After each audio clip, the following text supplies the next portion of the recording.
الحمد للہ وکفى والصلاة والسلام علی من لا نبی بعدہ اما بعد فاعوذ باللہ من الشیطان الرجیم بسم اللہ الرحمن الرحیم قل انفقوا طوعا او کرها لن يتقبل منکم انکم کنتم قوما فاسقین، آپ کہہ دیجئے کہ تم خرچ کرو خوشی سے یا ناخوشی سے، ہرگز قبول نہیں کیا جائے گا تمہاری طرف سے۔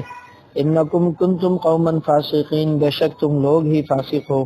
وما منعهم ان تقبل منهم نفقاتهم، اور نہیں روکا ان سے کہ قبول کیا جاتا ان کا نفقہ، الا انهم كفروا بالله وبرسوله، لیکن اس بات نے کہ بے شک وہ انکار کر چکے اللہ اور اس کے رسول کا۔ ولا يأتون الصلاة الا وهم كسالى، اور وہ نماز میں نہیں آتے مگر وہ سستی کرتے ہیں۔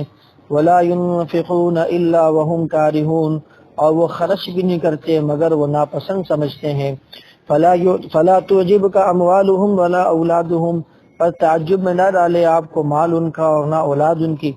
انما يريد الله ليعذبهم بها في الحیات الدنیا، بے شک اللہ ہی چاہتا ہے کہ انہیں عذاب دے اس وجہ سے دنیا کی زندگی میں۔ اور وتزهق انفسهم وهم كافرون، اور جاتی رہیں ان کی جانیں اس حال میں کہ وہ کفر ہی پر رہیں۔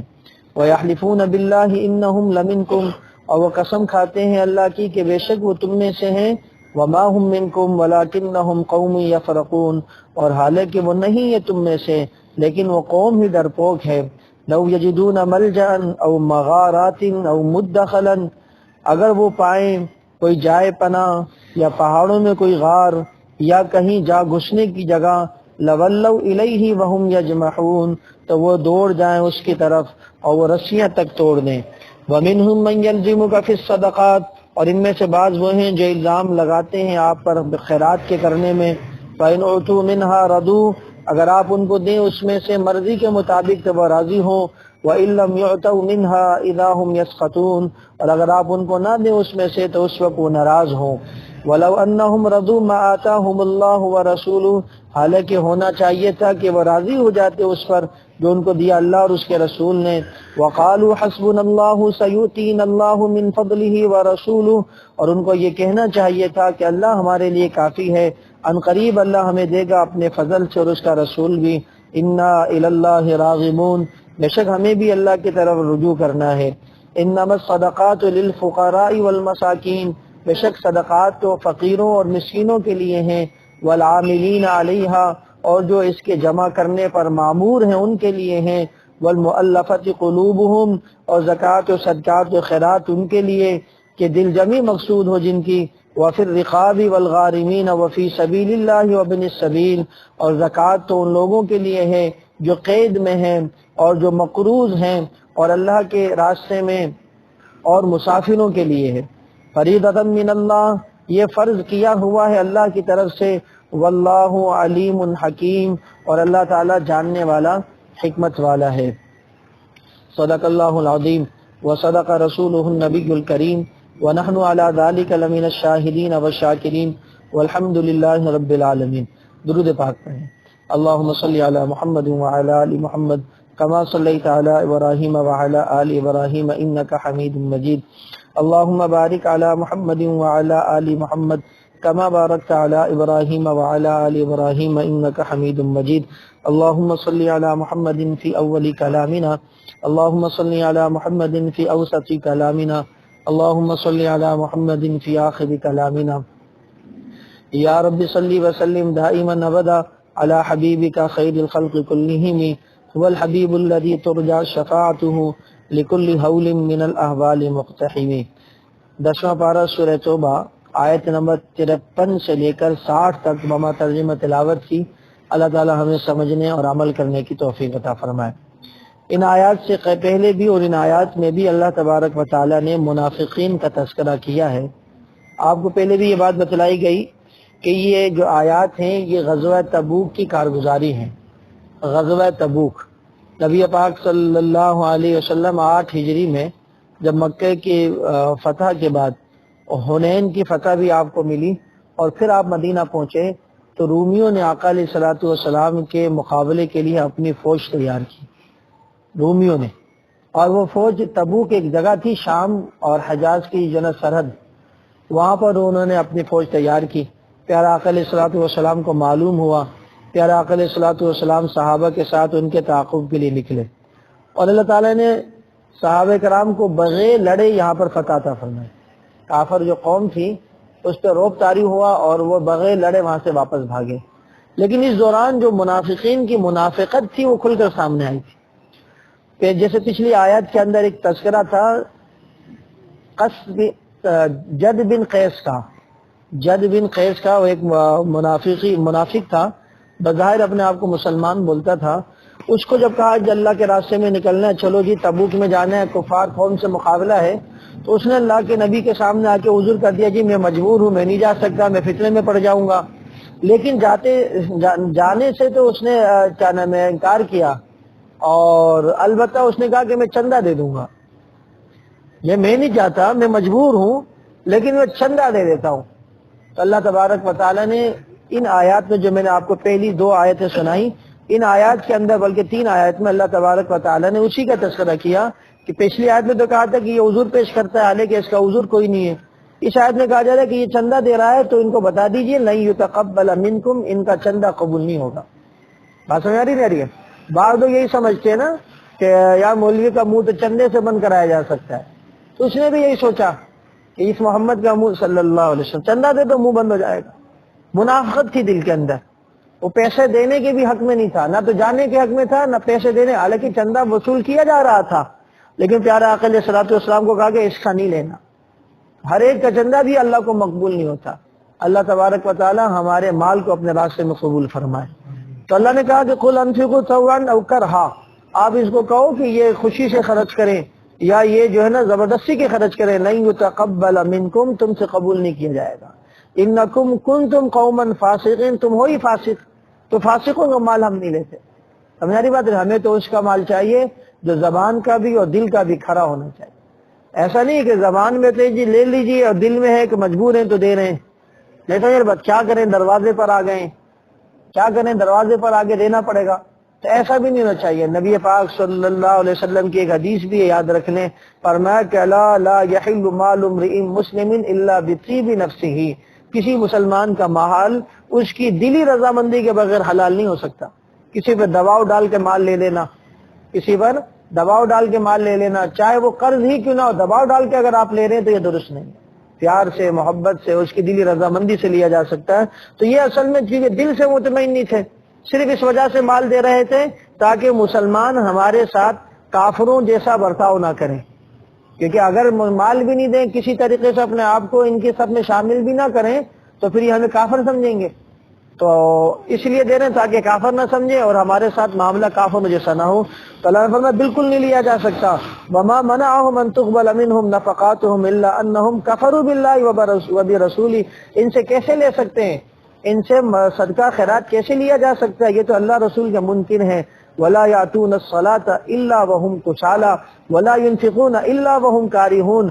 ہاں البتہ اگر آپ کو یہ صدقہ کرتے ہوئے نظر بھی آئیں اور اگر یہ آپ کو نماز میں نظر بھی آئیں تو نماز اور صدقہ یہ دونوں عبادت دکھلاوے کے لیے کرتے ہیں. جی نماز بھی پڑھ رہے ہیں تو سستی میں پڑھ رہے ہیں، اور نماز میں سستی کے ساتھ آتے ہیں، تو سست نمازی کا ہدیہ بھی قبول نہیں اللہ کی نگاہ میں. جو بے نمازی ہو وہ اپنی خیر منائے. جو سست نمازی ہے اللہ کہتا نہیں ہم اس کا ہدیہ نہیں لیتے. جو بے نمازی ہو اس کا ہدیہ دعائی کرے اللہ قبول فرما لے. جی تو فرمایا کہ یہ تو ایسا بھی اس لیے کر رہے تاکہ جی جناب علی جن کو نظر آئے کہ جی ہم نماز میں آئے ہیں، ولا ينفقون الا وهم كارهون، اور یہ خرچ بھی نہیں کر رہے مگر یہ ناپسند سمجھتے ہوئے خرچ کرتے ہیں. فلا تعجبك اموالهم ولا اولادهم، لہذا یہ منافقین اس منافقت میں بڑھتے جا رہے ہیں اور ساتھ ان کے پاس مال اور اولاد بھی بہت ہیں. تو اللہ کے پاک پیغمبر آپ ان کی مال اور اولاد سے تعجب نہیں کھائیے گا. کسی کو مال کا مل جانا یا اولاد کا مل جانا یہ اس بات کی علامت نہیں ہے کہ اللہ اس سے راضی ہے. مال اور اولاد تو اللہ پاک نے کافروں کو بھی دی ہے. تو فرمایا کہ آپ ان کے مال اور اولاد سے تعجب نہ کریں. انما یرید اللہ لیعذبہم بہا فی الحیات الدنیا وتزہق انفسہم وہم کافرون. اللہ نے تو مال اور اولاد ان کو اس لیے دی ہے تاکہ اس کے نشے میں مست رہیں اور اللہ تعالیٰ کی نافرمانی میں بڑھتے چلے جائیں. اور اللہ فیصلہ کر چکا کہ ان کو دنیا میں بھی عذاب دے گا اور آخر جب ان کی جان جائے تو کفر کی حالت میں جائے.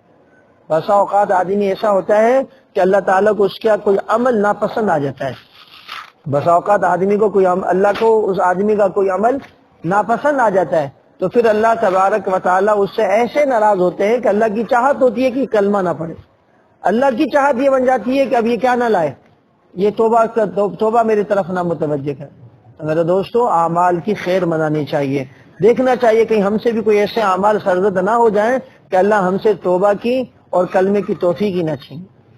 آقا علیہ الصلوۃ والسلام نے ارشاد فرمایا، ایک دور ایسا آنے والا یصبح مسلما و یمسی کافرا، یمسی مسلما و یصبح کافرا، کہ بعض لوگ صبح مسلمان شام کو کافر ہوں گے، شام کو مسلمان اور صبح کافر ہوں گے۔ میں نے پہلے بھی یہ بات بتائی، آج بھی جگہ بیان میں یہ بات کر رہا تھا کہ دیکھیں کوئی بھی مسلمان تو یہ نہیں بولے گا کہ میں کافر ہوتا ہوں، کوئی مسلمان ایسا بولے گا کہ میں کافر ہوتا ہوں، میں اسلام کو چھوڑتا ہوں، پھر بھی نبی فرمانے کہ ایسا ہونا تو یہ کس صورت میں ہوگا؟ ایسی صورت میں ہوتا ہے کہ ہمارے سے کوئی ایسے عمل ہو جاتے ہیں کہ جو اللہ تعالیٰ کو ناپسند ہوتے ہیں، اور اللہ پھر آہستہ آہستہ ایسی بات ہم سے کروا دیتا ہے کہ آدمی کو کفر کے اندر لے جاتی ہے۔ سمجھ آ رہی بات نہیں آ رہی؟ اس لیے میرے دوستو ہر بات اللہ سے ڈرتے رہنے چاہیے۔ پیارے آقا علیہ الصلوۃ والسلام اللہ سے دعائیں مانگا کرتے تھے، اللہم اہدنا فیمن فرمایا کرتے تھے، اللہم احییتہ کیا ہے، اللہم من احییتہ منا فاحیہ علی الاسلام ومن توفیتہ منا فتوفہ علی الایمان۔ پیارے آقا علیہ الصلوۃ والسلام کی دعا مانگا کرتے ہیں، مولا ہم میں سے جس کو زندہ رکھ تو اسلام کی حالت میں، اور ہم میں سے جس کو موت آئے تو ایمان کی حالت میں۔ اب آپ سوچیں کہ پیارے آقا علیہ الصلوۃ والسلام اسلام اور ایمان کی جنت تمنا کیوں کر رہے ہیں، حالانکہ وہ تو اول درجے کے مسلمان، فانا اول المسلمین فانا اول العابدین۔ یہ تو نبی پاک صلی اللہ علیہ وسلم کی باتیں ہیں کہ وہ پہلے نمبر کے مسلمان، وہ پہلے نمبر کے عابد، ان سے بڑا تو کوئی عبادت کرنے والا نہیں، ان سے بڑا کوئی مسلمان نہیں، لیکن پھر بھی وہ اللہ سے کیا مانگ رہے ہیں؟ دعائیں مانگ رہے، مولا زندگی اسلام کی اور موت ایمان کی عطا فرمانا۔ یا در حقیقت میرے اور آپ کو درس دیا ہے کہ ہم اور آپ اپنے ایمان کی، اپنے اسلام کی فکر کرتے ہیں، تو ایسا نہ ہو انجانے میں ہمارے ایمان اور اسلام ہم سے پھسل جائے۔ ہاں جی، جیسے آج کل بہت سارے فتنے پیدا ہوئے ہیں، وہ فتنے جو ہے نا ایسے الفاظ زبان سے نکلوا دیتے کہ آدمی جو ہے نا اسلام سے خارج ہو جاتا ہے۔ جیسے قادیانیت کے فتنہ ہمارے سامنے ہے، اتنا خطرناک فتنہ ہمارے اورنگی ٹاؤن کے اندر موجود، اور اتنا خطرناک فتنہ کہ ہمارے ہر محلے کے اندر اس فتنے کی مصنوعات موجود ہے جی۔ فرمایا کہ اگر کسی نے قادیانی سے یہ پوچھ لیا کہ تمہارے غلام احمد قادیانی نے جو نبوت کا دعویٰ کیا اس کی کوئی دلیل دو، تو یہ دلیل مانگنے والے بھی کافر ہو جائے گا۔ ایسے ایسے فتنے آ رہے ہیں، کیونکہ نبی پاک صلی اللہ علیہ وسلم آخری نبی، اب آپ کے بعد کسی بھی قسم کا کوئی نیا نبی پیدا نہیں ہو سکتا۔ اگر آپ نے اس میں شک بھی کیا تو کافر ہو گئے۔ کہتے ہیں کہ ایک آدمی، اس کو اس بات میں تردد پیدا ہوا قادیانی کی دعوت سے کہ بھئی یہ کہتا ہے کہ مرزا غلام احمد قادیانی نبی ہے، تو اس نے جو نا استخارہ کیا، اس نے کہا کہ میں استخارہ کرتا ہوں، اللہ سے مشورہ کرتا ہوں، اگر مرزا غلام احمد قادیانی نبی ہوا تو میں ایمان لے آؤں گا۔ اور اس نے نفل پڑھنا شروع کر دیا استخارہ کے۔ استخارہ اصل کیا ہے؟ 2 رکعت نفل پڑھنا، اللہ سے مانگنا۔ تو اس نے 2 رکعت نفل پڑھ کے مانگنا شروع کیا، اپنے طور پہ وہ اللہ سے مانگ رہا، مولا اگر غلام احمد قادیانی نبی ہے تو مجھے سمجھا دے۔ تو پھر ایسا ہی ہوا، ایک دفعہ اس نے خواب دیکھا کہ مرزا غلام احمد قادیانی خواب میں ہے، وہ کہہ رہا ہے کہ میں نبی ہوں۔ اس نے تعبیر نکالی کہ تو استخارہ میں نے کیا تھا، یہ نبی ہے، تو استخارے میں تو یہ بات آ گئی، مفہوم بتا رہا ہوں اس طرح کا واقعہ تھا۔ تو اس نے جو نا قادیانی کو نبی مان لیا۔ اور کوئی سے پوچھا بھی کیسے تم؟ تو اس نے بولا کہ میں نے تو استخارہ کیا تھا، اللہ نے میری رہنمائی کی ہے۔ توبہ! یعنی یہ آدمی ایسا عمل کر بیٹھا کہ کفر کی طرف چلا گیا، اور اس کو پتہ ہی نہیں ہے وہ نسبت کس کی طرف کر رہا ہے، اللہ کی طرف۔ تو غالباً مولانا یوسف بنوری صاحب رحمۃ اللہ علیہ کسی بزرگ کے پاس اس کا جانا ہوا، اس نے کہا میں نے دلیل سے مانا ہے کہ کیا دلیل ہے، تاکہ میں نے استخارہ کیا کہ اللہ نے کہا تھا۔ تو حضرت نے فرمایا بات دراصل یہ ہے کہ جب آپ نے نبی پاک صلی اللہ علیہ وسلم کی ختم نبوت میں شک کیا تو صرف شک کرنے سے آپ کافر ہو گئے، اور جب آپ دائرہ اسلام سے نکلے تو ظاہر سی بات ہے خواب میں اللہ کی طرف سے تو بشارت نہیں آئیں گی، پھر تو شیطان ہی آئے گا۔ اس لیے آپ توبہ کریں، وہ شیطان کی طرف سے سہارا تھا، وہ رحمان کی طرف سے نہیں تھا۔ تو اس کو تو بڑے عالم کی خدمت میں پہنچنے سے توبہ کی توفیق مل گئی۔ میرے دوستوں کہیں ایسا نہ ہماری زبانوں سے بھی کوئی ایسے الفاظ نکل جائیں اور ہمیں پتہ بھی نہ لگے، توبہ کی توفیق ہی نہ ہو سکے۔ ہیں جیسے بعض لوگ کہتے ہیں سب صحیح ہے، سب صحیح ہے، سب صحیح ہے، دودھ دہی ہے، سب کیسے صحیح ہو سکتا ہے؟ اگر سب صحیح ہوتا تو محمد الرسول اللہ صلی اللہ علیہ وسلم دنیا میں کیوں تشریف لاتے؟ جی میں تو بس بسم اللہ پڑھ کے سب کھا لیتا ہوں، مجھے پرواہ نہیں ہے کس کے نام پر ذبح ہے کس کے نام پہ نہیں ہے، میں بسم اللہ پڑھ کے کھا لیتا ہوں۔ اگر ایسے بسم اللہ پڑھ کے سب کھانا درست ہوتا تو پیارے آقا علیہ الصلوۃ والسلام حضرت حسن یا حسین کے منہ سے کھجور کھائی ہوئی واپس نہ نکلواتے۔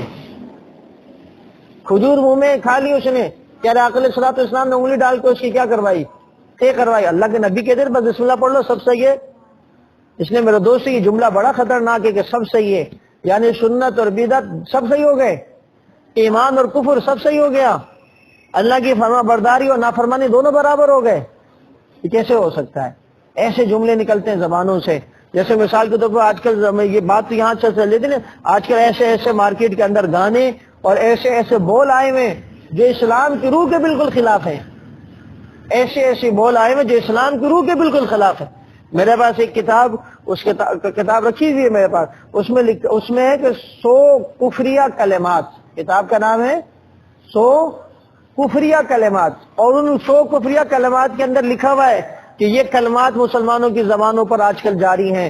بعض کلمات ایسے ہیں جو گانے کے اندر گانے کے الفاظ ہیں اور وہ لوگ مسلمان اپنی زبانوں سے استعمال کرتے ہیں، حالانکہ علماء نے کتاب لکھ دی کہ یہ کیا ہے؟ کفریہ کلمہ ہے۔ ایسے تھوڑی انٹرٹینمنٹ میں سب چیز جائز ہو جائے ہے، انٹرٹینمنٹ ہے، کیا کہتا تھا وہ عامر لیاقت رمضان میں نچا رہا اور کہہ رہا انٹرٹینمنٹ ہے، روزہ تو مغرب تک ہوتا ہے۔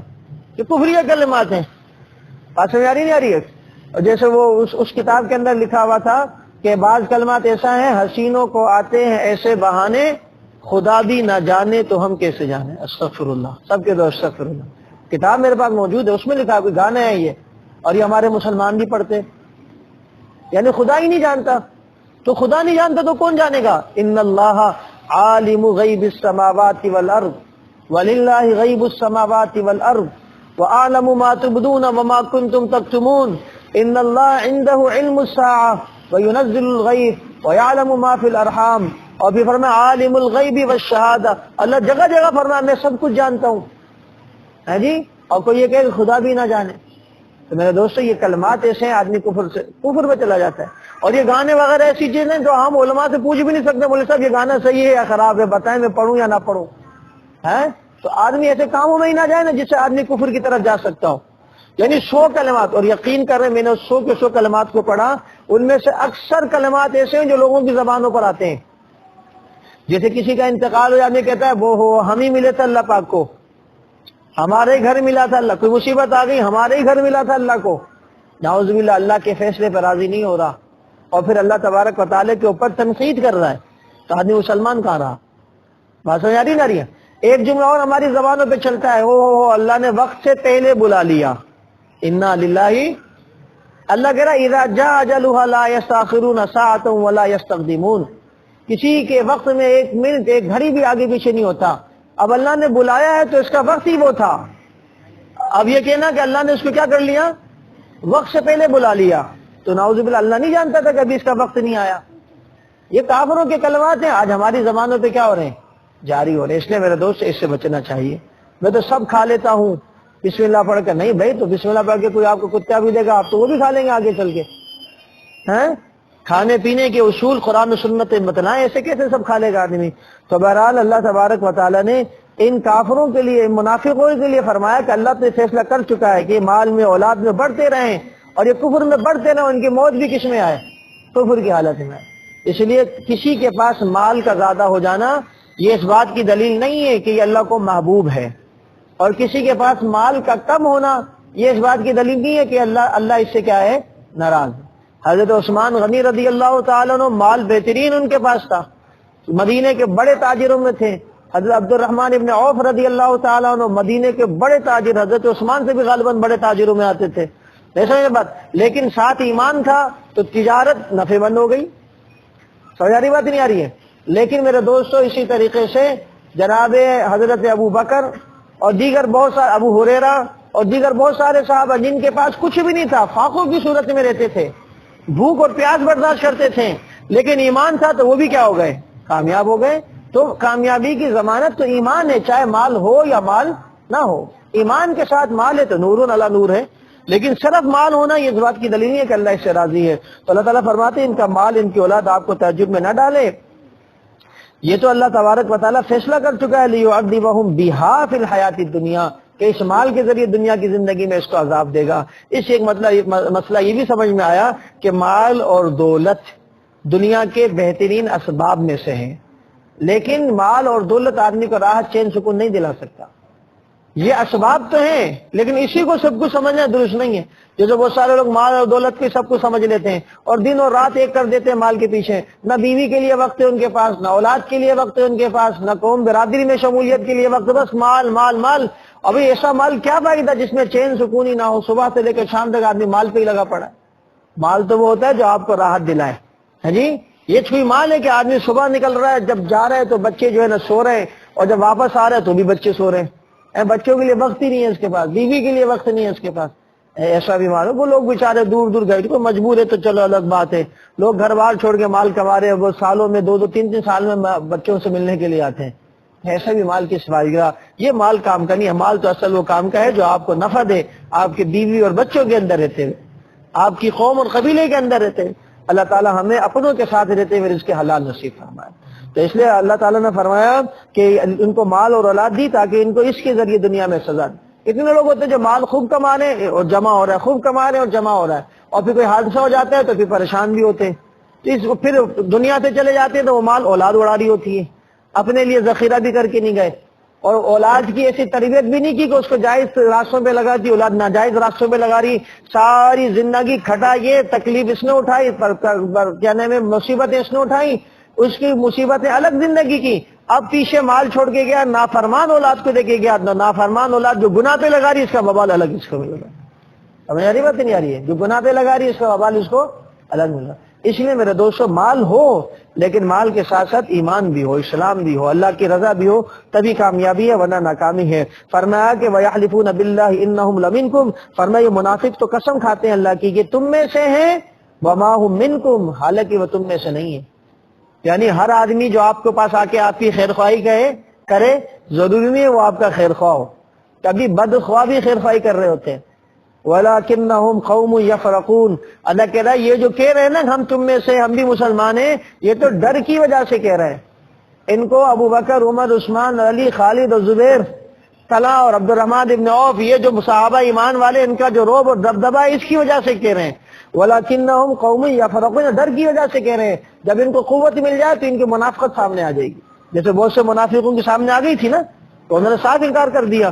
تو آج بھی بہت سارے ایسے لوگ ہوتے ہیں جو بظاہر اپنے آپ کو مومن مومن مومن کہہ کے ہمارے درمیان میں ہوتے ہیں، لیکن اس وقت تک ہوتے ہیں جب تک ان کا ہم سے خطرہ ہے، اور جب وہ محسوس کرتے ہیں جی اب خطرہ ٹل گیا تو پھر وہ اپنی منافقت کھل کے کرتے. بات سمجھ آ رہی نہیں آ رہی ہے؟ آپ دیکھ لیں یہ شروع سے چلے آ رہے ہیں. میر جعفر، میر صادق کون تھے؟ اپنے آپ کو مومن کہنے والے لوگ تھے، لیکن اب موقع ملا دشمن کے مقابلے میں مدد کا مسلمانوں کے خلاف خنجر انہوں نے بھونپا مسلمانوں کو. بات سمجھ آ رہی نہیں آ رہی ہے؟ اس لیے میرے دوستو ہر ایک جو آپ سے جو ہے نا لگی لپٹی بات کہے وہ آپ کا نہیں ہو سکتا. فرق ہے پہلے دوست کو، اپنے قریبی کو. اس لیے ہر ایک سے جناب تھوڑی سی باتیں سن کے اپنی بات گھر کی باتیں بعض جو ہے نا پرائیویٹ باتیں بتا دی جاتی ہیں، بعد میں پھر آدمی رسوا ہوتا ہے، یار میں نے تو اپنا سمجھ کے بتایا تو اس نے تو مجھے رسوا کر دیا. تو ایسے ہر اپنا بولنے والا اپنا نہیں ہوتا. اپنا تو وہ ہوتا ہے جو مصیبت میں اپنا ہو، جو تکلیف میں اچھا. اگر یہ اپنے ہوتے تو یہ نبی پاک صلی اللہ علیہ وسلم سے معذرت نہ کرتے بلکہ نبی کے ساتھ شامل ہوتے. مصیبت کی دشمن سامنے تھا تو معذرت کرنے لگ گئے. فرمایا وَمِنْهُمْ، بلکہ فرمایا کہ لو یجدون ملجا او مغارات او مدخلا لولوا الیہ وهم یجمحون، یہ تو ایسے لوگ ہیں اگر ان کو کہیں پناہ گاہ مل جائے یا ان کو پہاڑ میں غاریں ہی مل جائیں یا ان کو کہیں گھس بیٹھنے کی جگہ مل جائے یہ رسیاں توڑ کے بھی بھاگ جائیں گے وہاں پر. یہ تمہارے ساتھ نہیں ہو سکتے، لہذا تم ان سے اپنے آپ کو خبردار کرو. پھر اسی غزوہ تبوک کے موقع پر ایک موقع ایسا بھی آیا، پیارا آقا علیہ الصلوۃ والسلام نے جب مال غنیمت وغیرہ تقسیم کیا، جیسے میں نے پہلے بھی بتایا تھا کہ بعض منافق شامل ہو گئے تھے جاسوسی کی غرض سے. تو پیارا آقا علیہ الصلوۃ والسلام نے مال تقسیم کیا تو ان بدماشوں میں سے بعض بدماشوں نے نبی کی تقسیم پر بھی اعتراض کیا. وَمِنْهُمْ مَنْ يَلْزِمُكَ فِي الصَّدَقَاتِ، کیا آپ تقسیم صحیح نہیں کر رہے؟ اِنَّا لِلَّهِ، جس میں ابو پیغمبر نے بچپن میں ماں کی گود میں اپنے بھائی کا حق نہیں لیا. مشہور واقعہ ہے. کہ دائی حلیمہ کے اپنا ایک سگا بیٹا تھا اور ایک یہ پالنے کے لیے لے کر آئی تھی نبی پاک صلی اللہ علیہ وسلم کو. دائی حلیمہ نے فطری طور پہ طے کیا تھا کہ سیدھی چھاتی سے محمد کو دودھ پلایا کروں گی اور بائیں چھاتی سے اپنے بیٹے کو دودھ پلایا کروں گی.